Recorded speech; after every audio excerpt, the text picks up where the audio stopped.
สุดท้ายเมื่อละตี เบิ่งกันคือกำมือดาวสู่พอจะเถื่อซะ เมื่อนั้นก็สอง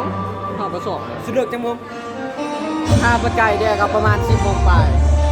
แก่ไม่ได้ ปัจจัยเนี่ยเพิ่นอย่างห้องเพลงอยู่นอกเมื่อวานนี่เนาะ10 โมงปลายเนาะอันนั้น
เมาแล้วป่ะ